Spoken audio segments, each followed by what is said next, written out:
భావజాలంతో కానీ భౌతికంగా కలిసి కానీ పనిచేసినటువంటి వాళ్ళం అందరం ఇక్కడ ఉన్నాం. భావజాలంతో ఉన్న వాళ్ళు ఉన్నారు. అందరం వివిధ సందర్భాలలో ఉద్యమ కార్యాచరణలో, అది విప్లవోద్యమం కావచ్చు, తెలంగాణ ఉద్యమం కావచ్చు, కాంగ్రెస్ పార్టీ కావచ్చు, తెలుగుదేశం, రకరకాల సందర్భాల్లో కలిసి పనిచేసినటువంటి సోదరులు సోదరి మనందరూ కూడా ఇక్కడ ఉన్నారు. మీ అందరికీ కూడా పేరు పేరు ఉద్యమాలను గ్రహిస్తా ఉన్నాను. వాస్తవానికి నేను ఒక నా పిహెచ్డి సందర్భంగా నేను ఒక అంశాన్ని తెలియజేసాను. నేను చదువుకునేటప్పుడు నక్సలైట్ అవుతాను అనుకోలేదు. నక్సలైట్ అయిన తర్వాత అడ్వకేట్ అవుతాను అనుకోలేదు. అడ్వకేట్ అయిన తర్వాత ఎమ్మెల్యే అవుతాను అనుకోలేదు. ఎమ్మెల్యే అయిన తర్వాత నా పిహెచ్డి కంప్లీట్ చేస్తా అనుకోలేదు. బట్ ఇప్పుడు అనుకుంటున్నా ఈ జీవితాంతము నిజాయితీగా నీతిగా ప్రజా సేవ కోసమే అంకితమై ప్రజలలో ఉండాలి, నిత్యం నేర్చుకోవాలి, నేర్చుకున్న జ్ఞానాన్ని ప్రజలకు పంచాలి, ప్రజలకు సేవ చేయాలి అని ప్లాట్ఫామ్ ఏదైనా నేర్చుకున్నటువంటి విలువలకు కట్టుబడి పనిచేయాలన్నటువంటి లక్ష్యంతో ఆ కసితోటే ఈరోజు ఈ స్థాయి వరకు రావడం జరిగింది. ఈ స్థాయి అనేది నేను అది అలంకారము లేకుంటే ఏదో ఎంజాయ్ చేయడానికి కాదు. ఈ పదవికి వచ్చిన రోజు నుంచి చాలా టెన్షన్గానే పనిచేస్తున్నాం, చాలా అటెన్షన్గా పనిచేస్తున్నాం, చాలా జాగ్రత్తగా. ఎందుకంటే నమ్ముకున్న వాళ్ళు ఉంటారు, ఆశించే వాళ్ళు ఉంటారు, అవసరాల కోసం కష్టాలు కన్నీళ్ళు తుడుస్తారనేటువంటి నమ్మకంతో వచ్చేటువంటి వాళ్ళు ఉంటారు. వాళ్ళందరి ఆశయాలను, ఆశలను, అవసరాలను తీర్చే విధంగా నన్ను నేను తీర్చిదిద్దుకోవడం కోసం ప్రతిరోజు నేను ఈరోజు ఏమైనా ఆవేశంగా మాట్లాడినా, ఈరోజు ఇంకా ఎట్లా మాట్లాడితే బాగుండు, ఇంకా వీళ్ళకి ఏం చేస్తే బాగుండు అనే ఈ లక్ష్యంతో ఈ 7 నెలలు కూడా అదే రకంగా పనిచేస్తాము. మరి ఉద్యమ జీవితం చూస్తే మన వాళ్ళందరూ చెప్పిన వాస్తవానికి మరి నేను మా అన్న తనను చదివేలేదు కానీ మా నిరక్షరాస్యులైన తల్లిదండ్రులు సమ్మయ్య సమ్మక్క నన్ను మాత్రం చదివించింది. ఆ చదువుకు మరి ఒక అర్థం ఇచ్చింది, విలువలు నేర్పింది. వాస్తవానికి విప్లవోద్యమం ద్వారానే ఈరోజు ప్రజల కోసం పనిచేయాలనేటువంటి ఒక విలువలు నేర్చుకున్నాం, ఒక ప్రజల్ని గౌరవించడం నేర్చుకున్నాం, అదేవిధంగా శ్రమను గౌరవించడం నేర్చుకున్నాం. కొంతమంది కష్టపడేటువంటి వాళ్ళంటే, పేదలంటే, మరి బీదలంటే, అట్టడుగు వర్గాలంటే అసహించుకునేటువంటి రాజకీయ నాయకులు ఉంటారు. వాళ్ళని వాళ్ళు చూసుకొని గొప్పగా మురిసిపోతారు. కానీ అలాంటి వాళ్ళతో మేము స్నేహం చేయాలన్న కొద్దిగా ఇబ్బందిగానే అనిపిస్తుంది. మా లాంటి వాళ్ళు మాకు ఎక్కడ దోస్తులు దొరుకుతారని మేము కూడా చూసుకుంటాం పార్టీస్లో కూడా. ఎందుకంటే మన విధి విధానాలు, మన ఆలోచన విధానం, వాళ్ళ ఆలోచన విధానాలు వేరుంటాయి. పార్టీలో ఒకటి ఉండొచ్చు, లేదా ఈక్వల్ పోస్టులు ఉండొచ్చు, లేకుంటే అన్నీ ఉండొచ్చు, కానీ ఆలోచించే తీరులో కూడా ఏముంటుంది అనేది.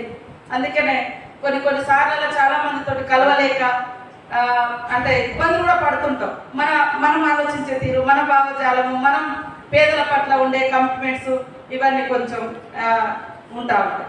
కాబట్టి ఇవన్నింటినీ కొనసాగించాల్సిన లక్ష్యం కూడా ఉంది. ఎందుకంటే పేదరిక నిర్మూలన జరిగినప్పుడే, నిజంగా పేదరికం లేనటువంటి సమాజం మనం సృష్టించుకున్నప్పుడే ఇక్కడ వేదిక మీద ఉన్న వాళ్ళు కానీ మీరందరూ కానీ తెలంగాణ సమాజంలో జరిగినటువంటి ఉద్యమాలు, పోరాటాల, త్యాగాల యొక్క లక్ష్యాలవే వాస్తవానికి పేదరికం లేనటువంటి ఆత్మగౌరవ సమాజాన్ని నిర్మించుకోవాలన్నటువంటి లక్ష్యంతో మన చరిత్రకారులు, మన ఉద్యమకారులు మరి పోరాటం చేసిండ్రు. ఆ పోరాటాల ఫలితమే ఈరోజు తెలంగాణ కూడా ఉక్కి రాలేదు, పోరాటాల ఫలితంతో వచ్చింది. దీని యొక్క మరి విప్లవకారుల త్యాగాలు, వామపక్ష భావజాలాలు, అదేవిధంగా మేధావుల యొక్క ఆలోచన, అన్ని వర్గాల యొక్క మరి ఆశలు, ఆకాంక్షలు ఉన్నాయి. కాబట్టి ఎప్పటికప్పుడు మేము కూడా, నేనైనా, కావ్య అయినా, మరి రియాజ్ అయినా, మేము బెల్లన్నైనా, మేమందరం ఒక పొలిటికల్ పార్టీలో ఉన్నప్పటికీ కానీ బ్యాక్గ్రౌండ్ కొంత మరి ఒక భావజాలం, ఒక అత్యున్నతమైనటువంటి ఆలోచనలు, మరి అదేవిధంగా మేధావి వర్గం ఎప్పటికప్పుడు మమ్మల్ని ప్రోత్సహిస్తూ ఉంటారు, అంటే జాగరూకత చేస్తూ ఉంటారు. మీరు బిడ్డ పలానా ఉద్యమాల నుంచి వచ్చిన వాళ్ళు జాగ్రత్తగా పనిచేయాలి, జాగ్రత్తగా ఉండాలి అనేటువంటి అది కూడా మమ్మల్ని ఎప్పటికప్పుడు తట్టి చెప్తా ఉంటారు. కాబట్టి ఖచ్చితంగా ప్రజలకు అనుగుణంగా, ప్రజల ఆశయాలకు అనుగుణంగా, ప్రజల ఆకాంక్షలకు అనుగుణంగా పనిచేసే విధంగానే ముందుకెళ్తామని కూడా తెలియజేస్తాము. నా మీద ఈ బుక్ తీసుకురావడానికి సీనన్న వాస్తవానికి మొదటి నుంచి కూడా చాలా ఇంట్రెస్ట్ చూపెట్టు. నాకెందుకో ఎందుకులే మన మీద మనకు నేను కూడా 2-3 సార్లు రాద్దాం అనుకున్నా, కానీ ఎందుకులే మనం ఏమంతా గొప్ప కాదులే అనేటువంటి ఉద్దేశంతో ఇప్పటి వరకు ఒక 10 మంది కరోనా నుంచి నా మీద సినిమా తీయడానికి కూడా వచ్చారు. నిన్న కూడా ఒకరు వచ్చారు, చాలా గొప్ప సినిమా తీసారు వాళ్ళు. వాస్తవానికి 50 కోట్లతో 300 కోట్లు పెట్టామక్క మేము రేపు తీస్తామని, కానీ వద్దు అని నేను అవాయిడ్ చేసిన. ఎందుకంటే ఇవన్నీ కూడా ఈ బుక్ అనేది ఏదో అలంకార ప్రాయం కాదు.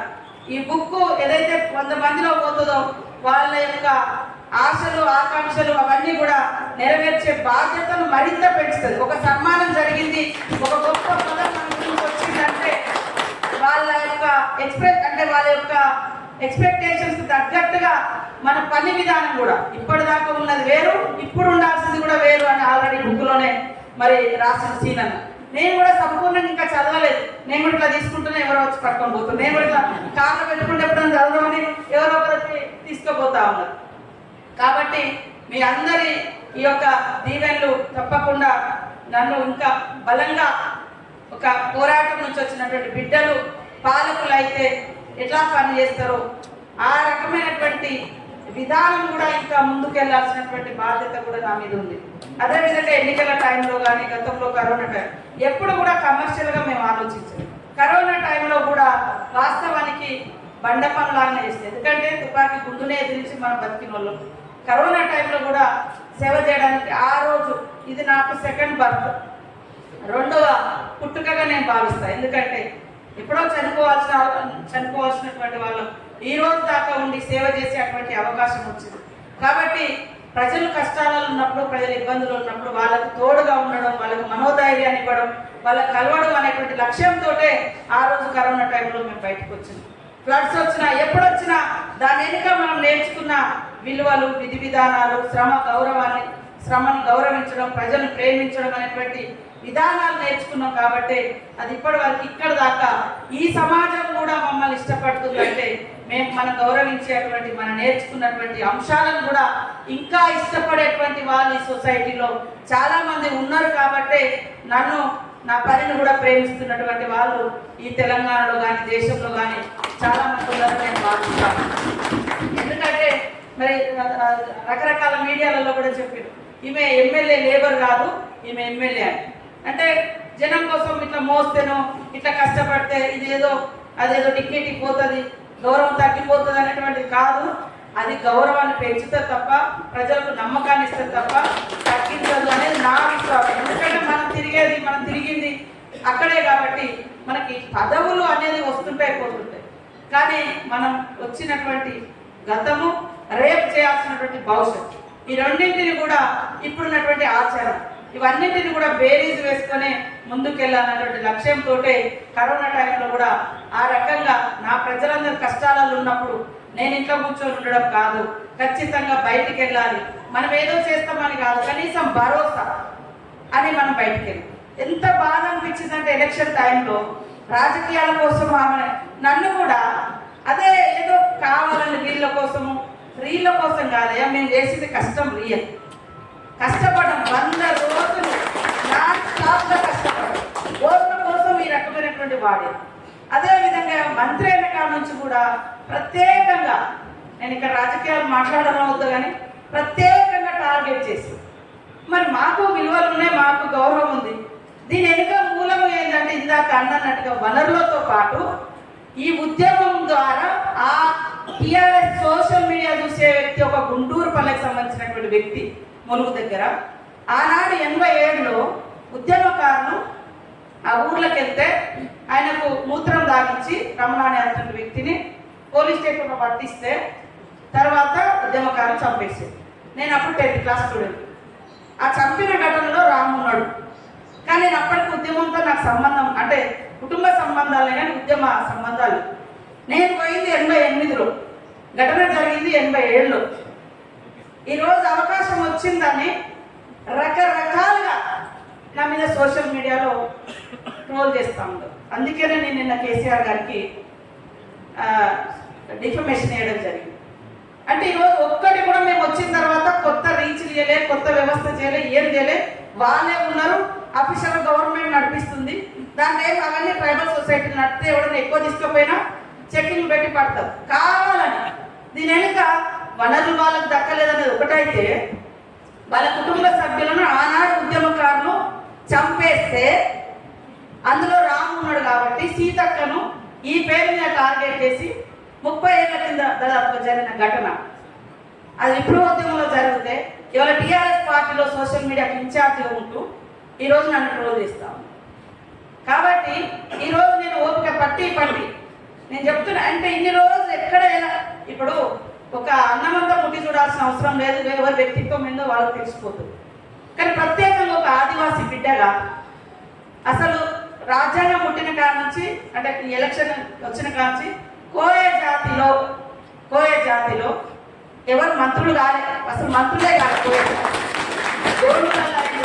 లేదా ఆంధ్రలో భగత అటు అయింది, కానీ ఇక్కడ కోయ జాతిలో కాలే. అందులో ఒక లేడీగా నేను అయినా నాకు అయింది కూడా ఒక జనరల్ శాఖ ఇచ్చింది.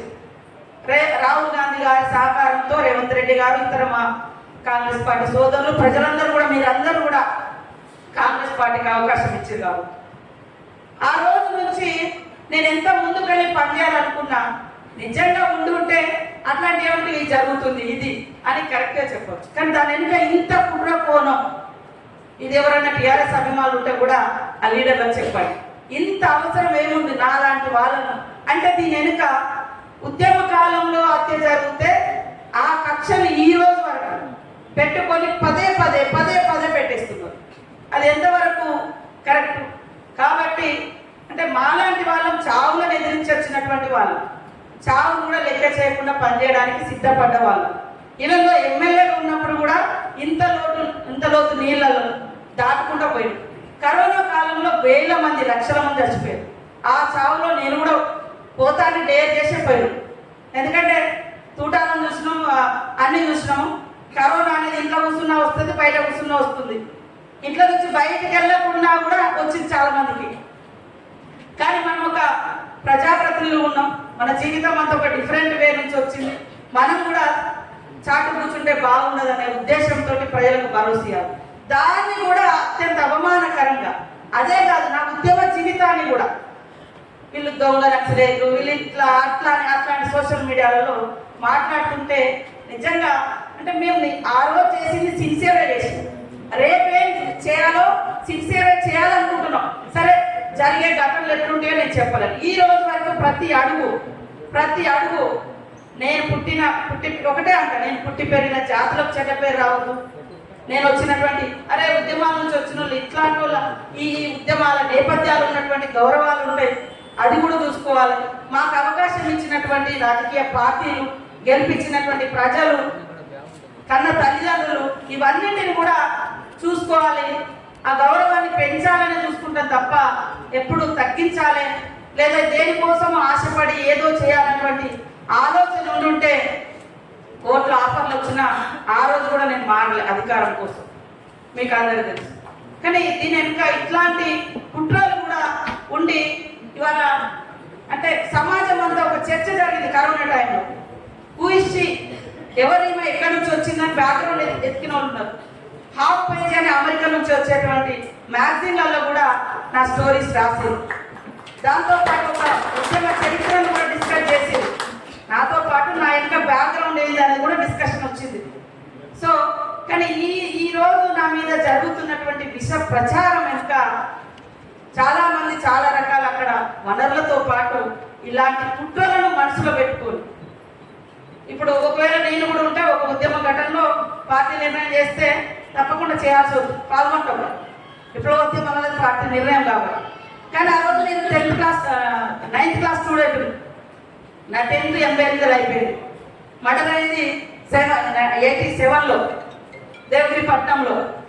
అది మనసులో పెట్టుకొని ఈ రోజు వరకు నన్ను నా ఇమేజ్ దెబ్బతీయాలని ఒక ఆదివాసీ మహిళని కూడా చూడకుండా, నిజంగా వాస్తవాలు ఉంటే చేస్తే ఏమి ఇబ్బంది ఉండదు, సరి చేసుకుంటాం. మనుషులము రాజకీయాలలో ఉన్నప్పుడు ఒక్కొక్కసారి కొంతమంది లీడర్లు, కొంతమంది ప్రజలు లేదా కొంతమంది వ్యక్తులు రకరకాల అవసరాల కోసం లేదా వాళ్ళ ఇబ్బందుల కోసం చెప్తుంటారు. ఒక్కొక్కసారి పొలిటికల్ లీడర్లు రకరకాలుగా ఉంటాయి, ఇవన్నీ ఉంటాయి. కానీ ఇంత కుట్ర ఉంటుందా అని తెలిసిన తర్వాత చాలా బాగా నచ్చింది. ఎలక్షన్ టైంలో కూడా అందరూ మరి నిజంగా ప్రగతిశీల భావజాలంతో ఉన్నటువంటి కొంతమంది సోదరులు వచ్చి అక్కలాంటి వాళ్ళు ఉండాలి, సీతక్క లాంటి వాళ్ళు ప్రశ్నించే గొంతులు ఉండాలి, ప్రజల మనసులు ఉండాలి అనేటువంటి లక్ష్యంతో కూడా నా కోసం పని చేసారు. కాబట్టి పదవులు వస్తాయి పోతాయి, పదవులు ఏదో అడ్డం పెట్టుకొని సుఖపడేటువంటి కుటుంబము నేపథ్యం నాది కాదు. నిరంతరం కష్టపడుతూనే ఉంటా. కష్టాన్ని ఇష్టంగా ఎంచుకున్నా నేను. కష్టంతో వచ్చేటువంటి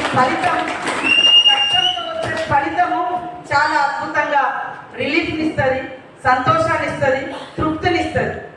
కష్టపడకుండా ఏది వచ్చినా దాంట్లో ఫలితం లేదు.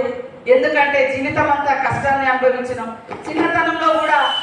చిన్నతనంలో కూడా మరి తల్లిదండ్రులు అయ్యావా కూలి పోతే ఇంట్లో బియ్యం ఉన్నాయా లేవా, ఆ రోజు ఏం నడుస్తుంది, ఆ రోజు ఎట్లా అనేటువంటి ఎదురు చూపులు చిన్నప్పుడు తల్లిదండ్రులతోటి పనిలో పోయినాం అన్నట్టుగా. ఒక ఏజ్ వచ్చిన తర్వాత ఆదివాసీ కుటుంబాలలో మేజర్ ఇన్కమ్ ఏముంటుంది, ఎండాకాలం వచ్చిందంటే తునికాకు సేకరణ పెద్ద ఇన్కమ్. అది తునికాకు అయిపోయిన తర్వాతనే అందరు పెళ్ళిళ్ళు. కానీ ఇవాళ చనిపోతే 6 నెలలకు దినం చేస్తారు. ఎందుకు? తునికాకు వస్తే పైసలు వస్తాయి. పెళ్ళిళ్ళు కూడా అప్పుడే చేస్తారు తునికాకు గోసులు అయిపోయినాక. ముహూర్తాలు అనేది ఇప్పుడు ఫాలో అవుతున్నారు మన ఆదివాసీ సమాజంలో. కానీ ఒకప్పుడు అయితే మనకు డబ్బులు వచ్చే సీజన్ తునికాకు. కాబట్టి తునికాకు దాని మీద కూడా మనం వ్యతిరేకంగా పోరాటాలు కూడా ఎక్కువ జరిగేది. ఎందుకంటే రేట్లు పెంచాలి ఆదివాసులు అది అని, కూలీ రేట్లు పెరగాలి. కాబట్టి దయచేసి మీరందరూ ఈరోజు ఈ యొక్క దీవెనలాగా ఈ సభకు వచ్చి శ్రీనన్న గారు ఏర్పాటు చేసినటువంటి మరి ఈ యొక్క పుస్తకావిష్కరణ, ముఖ్యంగా దొడ్డి కుమ్రయ్య గారి యొక్క మరి వర్ధంతి సభ మనందరికీ కూడా ఒక స్ఫూర్తి, ఒక ఇన్స్పిరేషన్.